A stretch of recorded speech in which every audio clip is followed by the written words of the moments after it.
Opa! E aí, pessoal? Tudo bem com vocês? Sejam muito bem-vindos a mais um vídeo aqui do Resumo de Sucesso. E hoje vamos falar a respeito de sistemas de controle de primeira ordem. E bem, antes da gente dar início a este conteúdo, eu gostaria de levar em consideração dois pré-requisitos que são muito importantes, que você tenha pelo menos uma noção básica ou já pelo menos ter visto alguma vez na vida, para poder acompanhar melhor o conteúdo que vai ser abordado nesta aula, tá? E os pré-requisitos são transformada de Laplace e diagrama de blocos, tá? Eu espero que você que esteja assistindo esse vídeo, que pretende continuar assistindo, tenha pelo menos uma noção, já visto ou feito uma transformada de Laplace, uma inversa de Laplace, já tenha trabalhado com a parte mais básica de um diagrama de blocos, né? Que é a ideia de realimentação, soma, enfim, que vai ser o essencial para a compreensão desse conteúdo, tá bom? Então, dado esse aviso, a gente pode estar dando início aqui ao assunto, tá? E para começar, eu gostaria de falar a respeito da resposta de um sistema, né? Meio que a partir de uma determinada entrada que eu jogo dentro de um sistema, ele vai me gerar uma resposta ao longo do tempo, né? Depois que ocorrer esse distúrbio, né? Depois que ocorrer esse lançamento dessa entrada, né? Então, meio que vai ter uma função que vai descrever a saída, né? A resposta do sistema a partir de uma determinada entrada. E eu coloquei aqui um exemplo, certo? De uma saída de um sistema a partir de uma entrada. E se vocês perceberem, né? A função ela vai crescendo aqui, né? Ela vai variando aqui o seu valor, até que chegue um determinado instante, que é esse tzinho aqui. Chega nesse instante tzinho aqui, ele estabiliza aqui no beta, né? Então o gráfico acaba ganhando estabilidade a partir desse instante aqui, certo? Então eu posso dividir em duas partes essa resposta. A parte que tem a variação, né, que a gente chama de resposta transitória ou natural, certo? Em que o gráfico ele sofre essa variação, né, do eixo y aqui em relação ao eixo x, certo? E basicamente é a transição de um estado inicial para um estado final, né? Aquele momento em que ocorre essa transição até o sistema conseguir se estabilizar, né? E essa parte que está estável, a gente chama de resposta forçada ou estacionária, tá? Que quando eu jogo o tempo para o infinito, esse é o valor que vai permanecer. Visto isso, eu vou colocar aqui como exemplo essa função transferência, certo?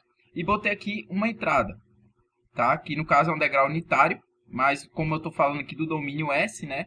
Então ele fica 1 sobre S, que é a entrada. Então, tendo a entrada, tendo a função transferência, eu consigo ver a resposta que vai sair aqui, né? Então, basta eu fazer a entrada vezes a função transferência, eu vou obter essa outra função aqui. E para eu saber a função que vai descrever, né, a saída aí em função do tempo, eu vou ter que preparar essa função aqui para poder aplicar a transformada inversa de Laplace. Para isso, vou ter que aplicar frações parciais. Então, fiz aqui o procedimento de frações parciais. K1, K2, K3 são constantes genéricas, tá? E a partir disso eu consigo aplicar a inversa de Laplace. Então eu vou ter K1 que multiplica o de t, K2 que multiplica a exponencial de menos 2t, mais K3 que multiplica a exponencial de menos 5t. Olha que interessante, né? Que legal. Essa função aqui, ela vai descrever a resposta, certo? A partir da entrada de um degrau unitário. E assim como no gráfico, né, a gente consegue visualizar dois pedaços da resposta, o mesmo funciona para a função que vai descrever essa resposta. Se vocês perceberem, eu tenho essa primeira parte aqui, né, essa primeira parcela da soma aqui da função, que ela é uma constante, né? É K1 vezes u de t, que gera esse gráfico aqui, né? É um gráfico em que, a partir do t igual a zero, né, para a direita aqui, né, para o lado do positivo, né, do eixo x, o meu gráfico sempre vai se manter no valor K1, né? Então é um gráfico constante. Então, esse pedaço aqui, que ele é constante, ele é estável, ele é responsável pela parte estacionária da minha função. Então, essa parte aqui que estabiliza, né, ela é diretamente influenciada principalmente por essa função aqui, certo? Já essa segunda parte aqui, né, que tem essas duas parcelas aqui, que elas têm exponenciais aqui, tendo uma função aqui do tempo, né, e tal, elas, no caso, representam uma transição, né? Eu botei um exemplo aqui de um gráfico de uma exponencial elevada a menos t, certo? No caso, menos 1 vezes t. E vocês podem ver que ela vem variando dessa forma. Ela corta o eixo y aqui no 1, porque aqui é menos 1t, né? Então ele corta aqui no 1, certo? E aí, a partir do momento, né, quando eu jogo o t para o infinito, isso aqui vai ficar tangenciando aqui o eixo x, ou seja, o valor vai tender a zero, certo? Dessa função aqui. Se vocês perceberem, né, pegando aqui a partir do momento zero, né, eu vou ter aqui o valor constante, né, e a influência das duas funções, né, exponenciais. Só que à medida que o tempo vai avançando, essas funções exponenciais, em algum momento, elas vão começar a tender a zero, né? Então, elas vão ter valores tão pequenos que não vai influenciar muito o valor da função. Então, o que vai ficar mandando mais em um determinado instante de tempo, né, vai ser a função constante. Então, a partir disso, ela apenas vai estar sendo a influenciadora. Então, como ela é constante, é o momento em que o gráfico começa a se estabilizar, né? Bem legal. Outro aspecto que a gente pode estar observando é o seguinte, né? Peguei aqui o mesmo exemplo anterior, certo? Eu quero que vocês observem os polos dessa função aqui, tá? Lembrando que os polos são aqueles caras que vão levar a função para o infinito, né? Pelo fato da função ter um denominador aqui zero, essa função ela acaba tendendo ao infinito, né? Então aqui, ó, tem um valor s igual a menos 2, né? Que vai zerar essa parcela aqui. E aí, como aqui eu tenho um produto com s mais 5, vai zerar todo o denominador e assim a função tende ao infinito.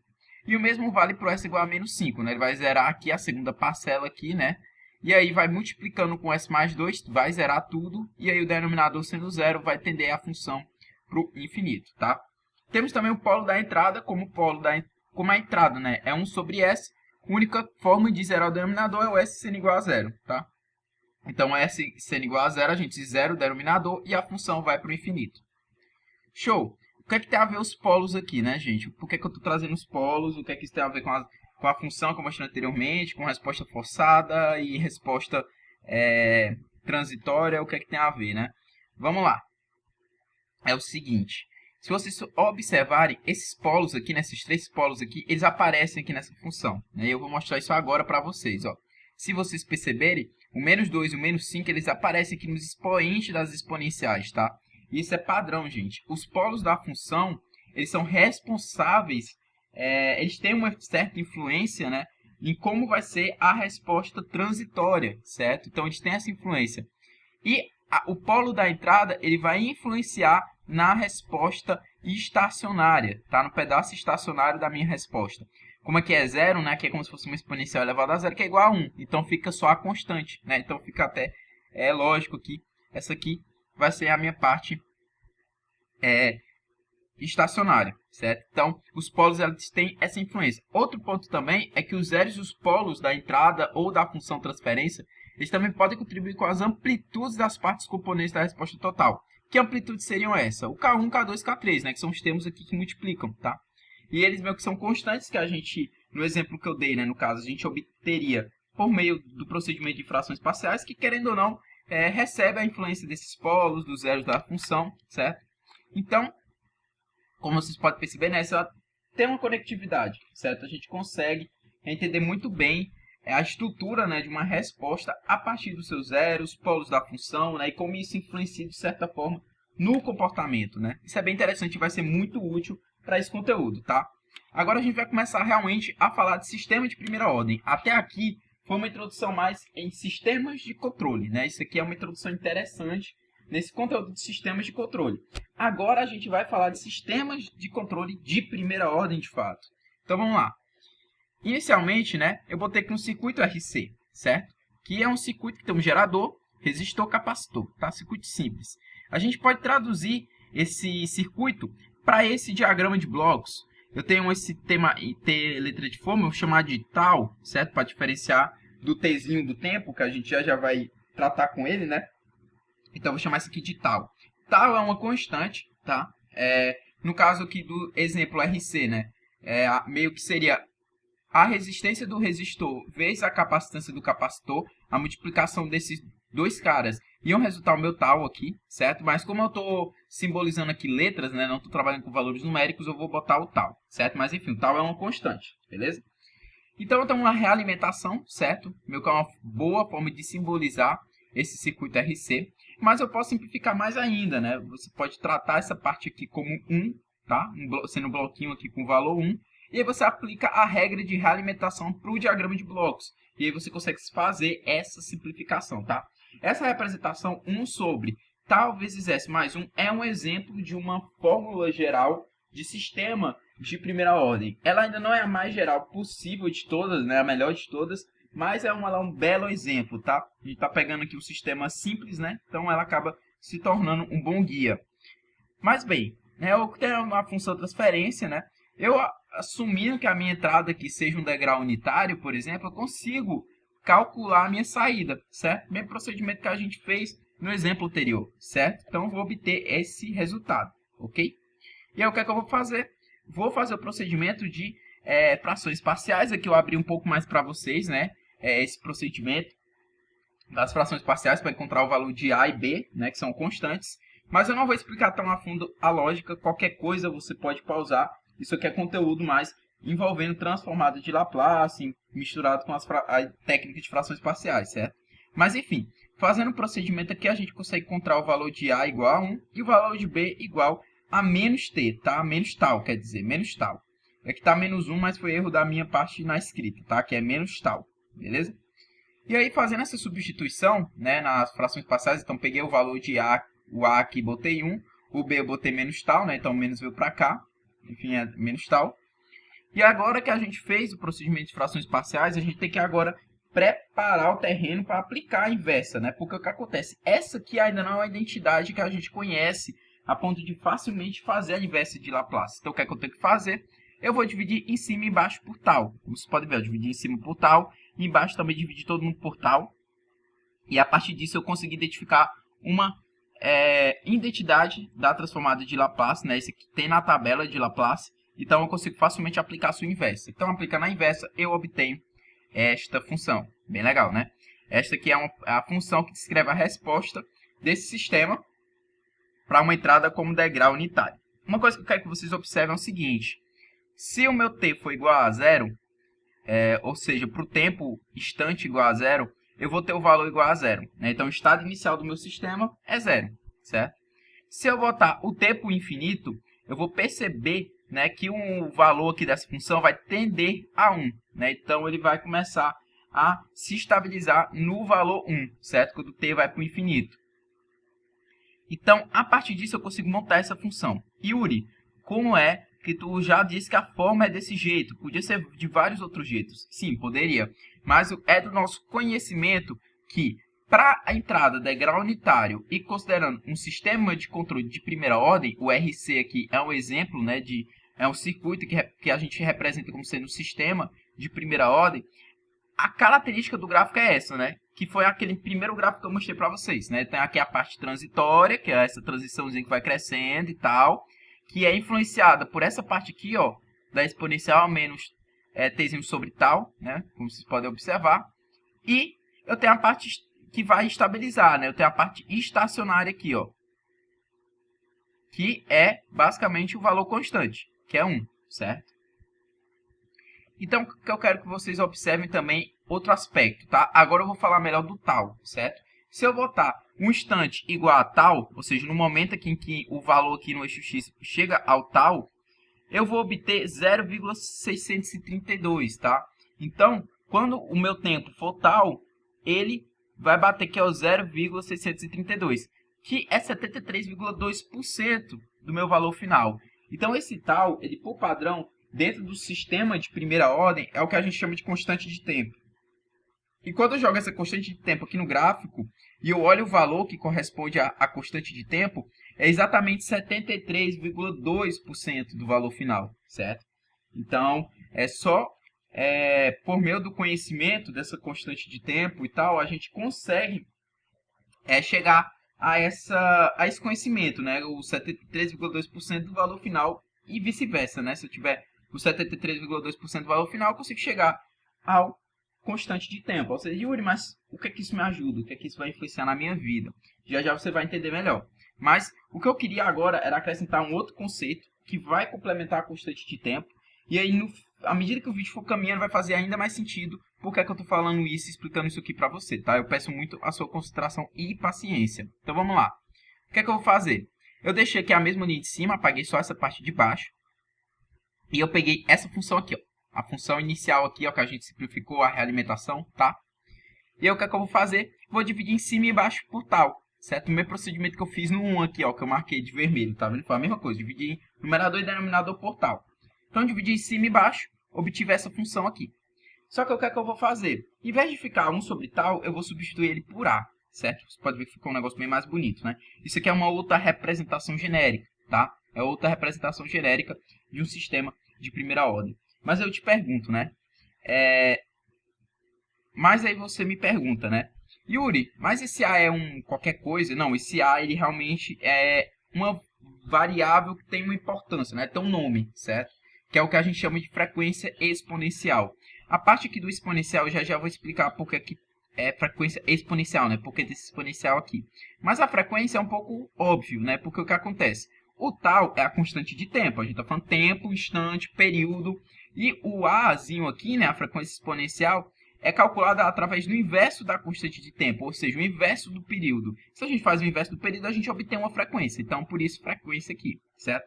Mas outra característica aqui dessa frequência exponencial é o seguinte, né?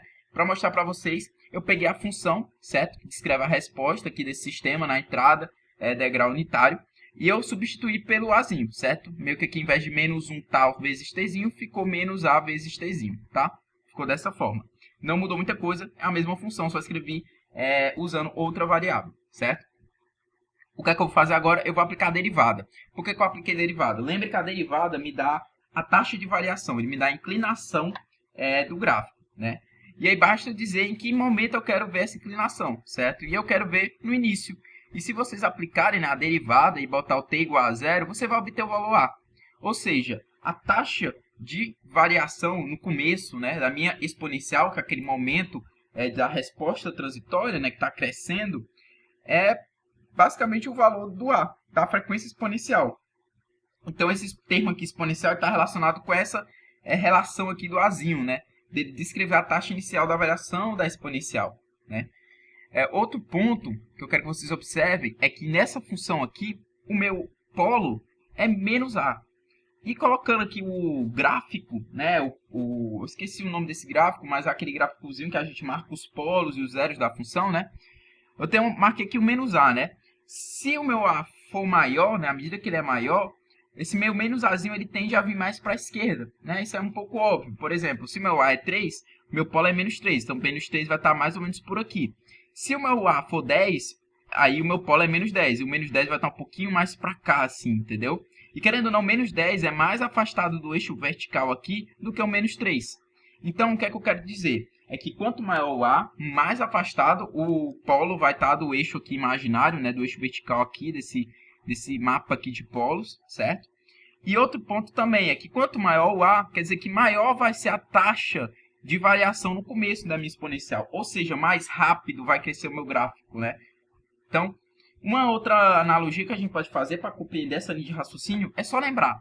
O A é o inverso da constante de tempo. Lembra que a constante de tempo é 73,2% do meu valor? Se eu jogar a constante de tempo na minha função, que descreve a minha resposta, eu vou ter 73,2% do meu valor final. Concorda? Então, o que é que vai acontecer? Se o meu A aqui é muito grande, né, se o meu A é maior, quer dizer que minha constante de tempo é muito pequena. Ou seja, levou menos tempo para a minha função chegar a 73,2% do valor final, né, do valor em que fica estável. Então, quer dizer que ficou rápido, certo? Meio que bate com essa outra ideia aqui, certo?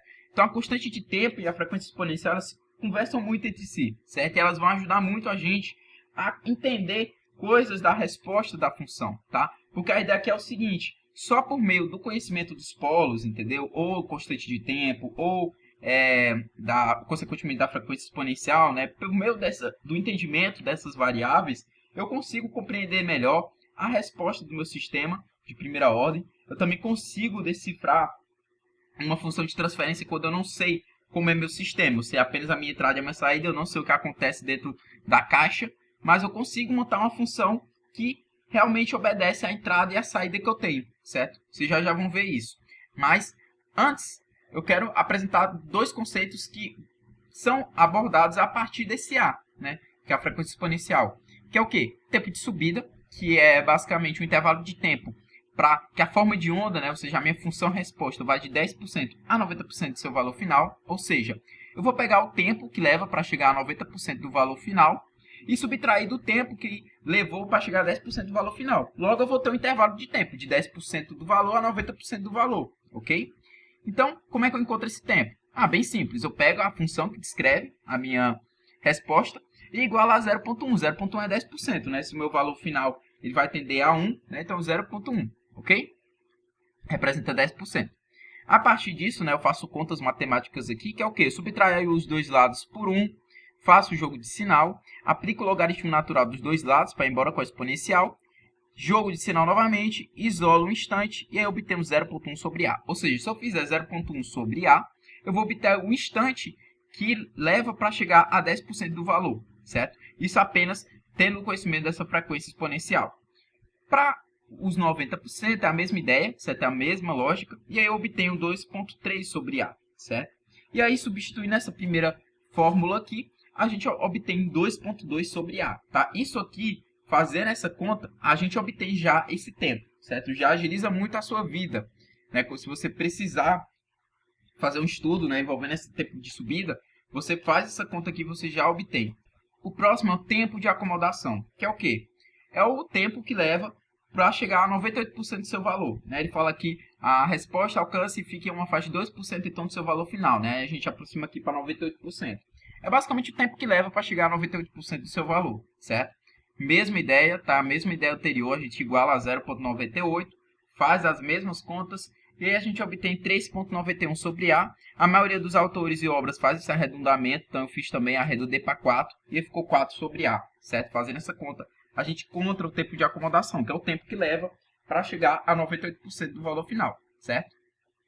Bem, para fechar com chave de ouro, né, o que vai acontecer?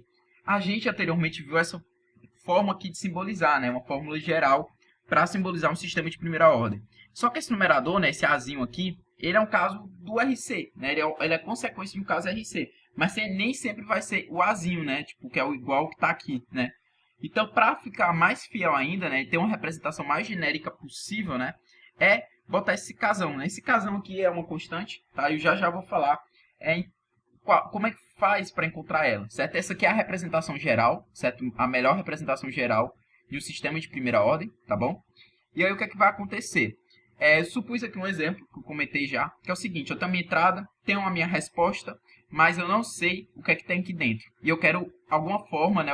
Eu quero a função transferência para poder fazer um estudo, né? Fazer testes e tal, para ter um melhor conhecimento, né? Do que está acontecendo aqui dentro.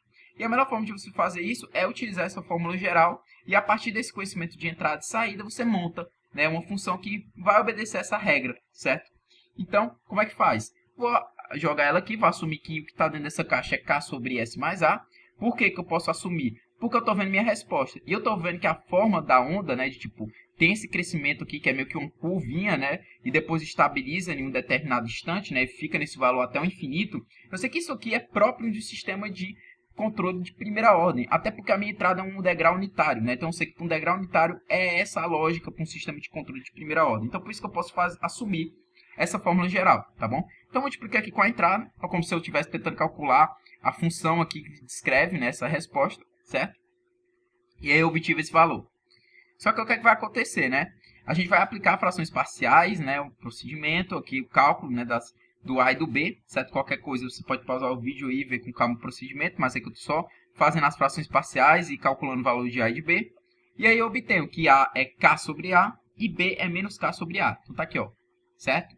E aí o que eu obtive, fazendo o inverso, obtive a função que descreve esse gráfico, certo? E eu tenho aqui o K sobre A, multiplicando 1 menos exponencial de menos AT.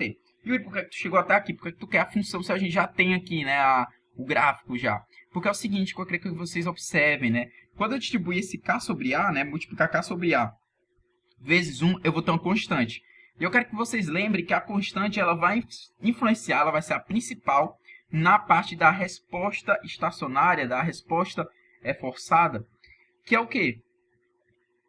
O 4. Né? O 4 aqui é onde se estabiliza. Então eu posso dizer que esse K sobre A é igual a 4. Tá? Por quê? O K sobre A é a parte constante da minha função. Qual é a parte que o meu gráfico fica constante? Aqui para frente, depois de um determinado tempo, né, ele se estabiliza em 4. Então eu posso dizer que K sobre A é igual a 4, certo? Aí um aspecto que eu quero que vocês observem, né?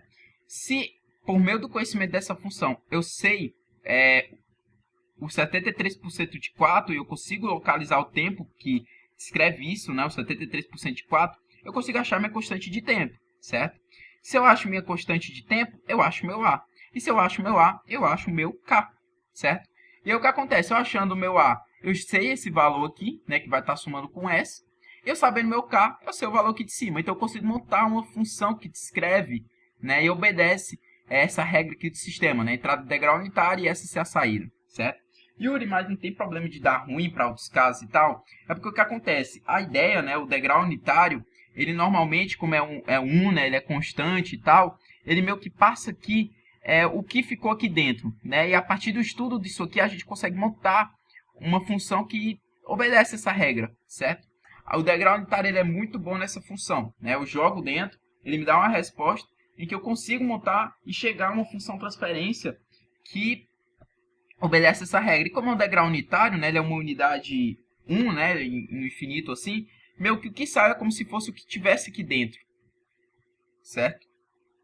Então, pelo que vocês estão vendo, a compreensão dessa constante de tempo, o A, tempo de subida, tempo de acomodação, ajuda a gente nesse sentido, né, de montagem da função transferência, como também melhor compreensão de como funciona a resposta, né, como é a resposta, ver determinadas características, né, da resposta de um sistema de primeira ordem. Então, fazendo um rápido resumo, aqui tem um gráfico que eu tirei de um livro, certo? Vocês podem ver que tem tudo que a gente já abordou. Por exemplo, aqui ele fala do slope, né, 1 sobre tal, basicamente que é a inclinação inicial, tá vendo, ó? A inclinação inicial, que é basicamente o meu A, certo? Como a gente já viu, o Azinho é a frequência exponencial, é responsável pela taxa inicial de variação aqui dessa exponencial. Tá aqui o meu tal representando 73,2% do meu valor. O 4 tal representando 98,2%. Lembra que é o tempo de acomodação, né? O tempo de acomodação é 4 sobre A. Só que A é o inverso, né? Então, se eu quiser trabalhar com a constante de tempo, se eu fizer 4 vezes a constante de tempo, eu vou obter um instante em que o valor chegue em 98,2%. Tá? E seria a mesma ideia que eu fazer com a frequência exponencial, certo? E, bem, então, essas são as variáveis que a gente viu, certo? Constante de tempo, frequência exponencial, tempo de subida, tempo de acomodação e aqui regime permanente, tá? Regime permanente é o mesmo que quando ele se estabiliza, né? O tempo tendendo ao infinito, qual é o valor que ele vai ter nesse A. E aí a gente viu que a constante aqui, né? A gente pode obter por K sobre A, certo? Como a gente já viu no exemplo anterior. Então, pessoal, eu creio que seja isso, tá? Para o vídeo de hoje. Foi um vídeo longo, mas tentei caminhar da melhor forma, ser o mais didático possível para ajudar no entendimento, né, dessas coisas. E qualquer dúvida, reveja aí algum pedaço do vídeo. Tem um sumáriozinho na descrição que eu boto para te guiar nos títulos aí e nos conteúdos que são abordados. E qualquer coisa também tem um espaço de comentários. Então espero que realmente tenha sido muito produtivo assim como foi para mim. Um forte abraço e até o próximo vídeo.